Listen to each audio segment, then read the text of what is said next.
Hey, what's up guys, this is Brad with Display Fitness, and today I want to talk about something that's really simple that you can do to increase your bench press. This is something that pretty much everyone suffers from, and is also something that pretty much everyone can benefit from. So we're going to go through and kind of talk a little bit about it, and hopefully this is something that you can kind of implement and incorporate into your own training strategy to overcome an area of weakness in your bench press. Let's get after it. Now, this particular thing is something that everyone kind of struggles with, right? And what we're talking about is that lockout portion of the bench press. And it's also something that I've kind of taken some flack for from viewers on YouTube, especially when I appear on other folks' channels like Joe Zatmary. A lot of people really advocate full range of motion all the time, and they have kind of a particular thought process about how a movement pattern should be done, so on and so forth. So one of the reasons why I tend to bench the way that I bench is that, that real chest up, powerlifting kind of style, arched back and shoulders back. So my range of motion appears much shorter than most other people's if they have that flat back and they really emphasize that lockout. Oftentimes for me, if I'm not concerned about the difficulty of the lift, in other words, I know that I can get that rep, I tend to just kind of jam through the reps, right? So I'm really only worried about getting up past that sticking point and then continuing to drive on, vice going into the full range of motion, locking out, stopping, and then doing more. An argument against what I'm thinking about and how I go about my training might be that I'm losing out some training value on the top end of the bench, and I'm underdeveloping my triceps. And that may be truly a valid argument. This is kind of how I've just developed my training style and what I tend to do. However, what I do try to do to address that potential weakness is a lot of accessory tricep work.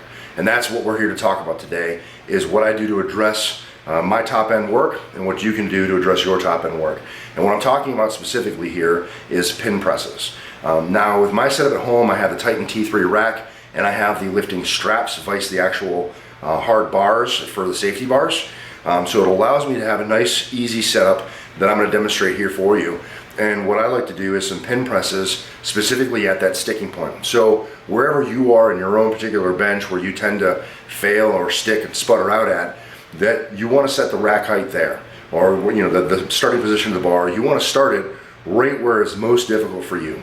And ideally, if you can overdevelop that portion that is difficult and work on it and create a strength out of that weakness, you can overcome that sticking point in your bench press and bring your bench press to whole new levels. So we're going to take a look at a couple reps with me here and the setup that I have, so hopefully you guys can decide how to set this up best for you and emulate this movement to improve your bench press. Let's check this one out. Now, as you can see, I've got my strap here, and the way that I've set up my rack is this back post safety strap height is higher than the front post safety strap, and that allows the weight to sit a little bit more forward, vice sitting right in the middle, and makes it a more natural bench position for me. So that's one reason why having the straps is helpful. Plus, I'm not really worried about bending anything here when I'm working with these straps, vice the actual hard poles. So what I like to do is overemphasize my tricep drive and my lockout, and we'll do a few reps here right now.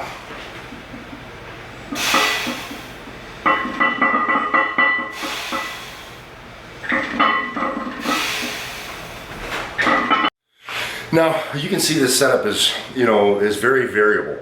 So wherever your particular weakness is and wherever you fail on your bench, I would highly recommend that you get the bar height set to wherever your failure point is, or as close to it as you can. If you have a rack that has bigger pinholes and therefore bigger jumps, you might be able to do something where you slip a 5-pound plate underneath your bench just to get that little bit of range difference. So you may have to play with your setup considerably to kind of get exactly where you want to be and be dialed in. But the more that you can get the bar right to where your particular sticking point is, the better. And so all of this accessory work should all be very tailored to you as a lifter. Most of the main work is really, it's kind of a one-size-fits-all thing, right? Especially in terms of powerlifting. You're squatting, you're benching, you're deadlifting. It's pretty much all the same stuff.